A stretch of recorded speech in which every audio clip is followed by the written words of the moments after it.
رسول کریم نے ارشاد فرمایا، جو میں دیکھتا ہوں وہ تم نہیں دیکھتے، اور جو میں سنتا ہوں وہ تم نہیں سنتے۔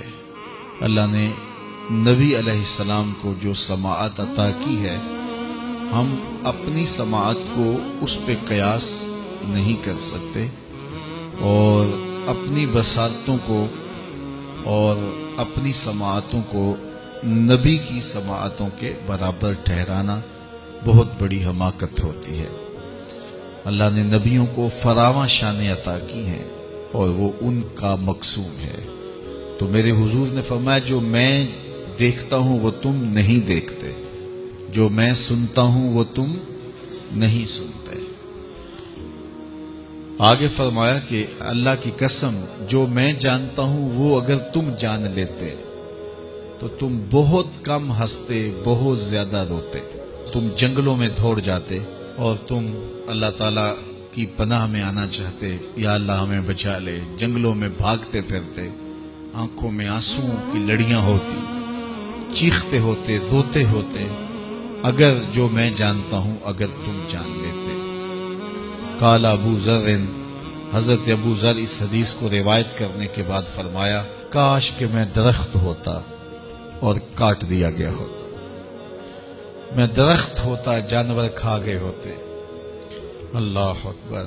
مائے نی مینو کانو جمی تے درداں کیتی مار نکمی، کہ دے اگے کڈاں ابالے نو کوئی آکھے زلفاں والے نو۔ تو کہا کاش کہ میں درخت ہوتا اور کاٹ دیا ہوتا۔ حضرت عمر رضی اللہ تعالیٰ عنہ ایک کچی اینٹ اٹھاتے ہیں، پھر نیچے رکھ دیتے ہیں، پھر اٹھاتے ہیں، پھر رکھ دیتے ہیں، اور پھر کہتے ہیں کاش کہ میں یہ اینٹ ہوتا۔ حضرت سیدنا صدیق اکبر رضی اللہ تعالیٰ عنہ درخت کے نیچے بیٹھے تھے، ایک چڑیا ایک شاخ سے اڑ کے دوسری شاخ پہ جاتی، وہاں سے اڑ کے پھر دوسری شاخ پہ آتی، تو حضرت صدیق اکبر رو پڑے، کہا چڑیا کتنی موج میں ہے، جس شاخ پہ چاہے بیٹھتی ہے، اور قیامت کے دن تیرا حساب بھی نہیں ہوگا۔ کہا پھنسے تو ہم ہیں۔ رسول کریم صلی اللہ علیہ وآلہ وسلم سے لوگوں نے کہا، حضور آپ بوڑھے ہو گئے۔ حضور کی مبارک داڑھی میں سفید بال، سر انور میں بھی سفید بال، اگرچہ ان کی تعداد محدود تھی لیکن ظاہر ہوئے۔ کہا سورہ ہود اور اس کی مماثل صورتوں نے مجھے بوڑھا کر دیا ہے، کیونکہ ان صورتوں میں اللہ کے عذابوں کا ذکر ہے، آخرت کا ذکر ہے۔ یہ وہ بابرکت وجود ہیں، وہ بابرکت ذات ہیں کہ جن کے دامن پہ گناہ کا ایک دھبا بھی نہیں ہے۔ اور میں اور آپ اپنے آپ کو دیکھیں تو ہم کہاں کھڑے ہیں۔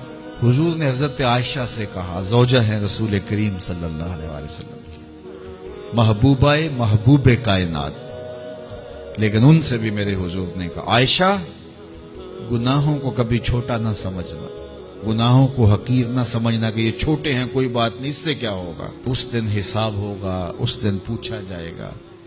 تو اپنی زندگی کو مرتب اور منظم کر کے رکھو۔ ہم بہت سارے گناہ دائیں بائیں دیکھ کے کرتے ہیں۔ جب ہم معاشرے میں برائی پھیلی ہوئی دیکھتے ہیں تو ہم کہتے ہیں کہ دیکھو نا یہ سارے کر رہے ہیں تو میں ہی بہت متقی آ گیا ہوں جی۔ دائیں بائیں دیکھ کے گناہ کرتے ہیں، پھر ہم کہتے ہیں فلاں بخشا گیا تو ہم بھی بخشے جائیں گے۔ اچھا اگر وہ نہ بخشا گیا تو پھر جہنم میں جانا قبول ہے؟